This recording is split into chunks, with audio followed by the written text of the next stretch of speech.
Hovering or stationary flight is a type of flight that characterizes some species of birds, including this pigeon, where the bird flaps its wings rapidly and continuously without moving significantly forward.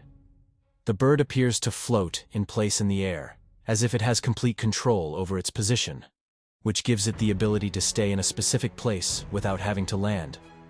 The wings are in constant and rapid movement, keeping the bird in the air thanks to the force generated by the movement of air around the wings. The pigeon can change its direction slightly while hovering by adjusting the angles of the wings and the direction of movement.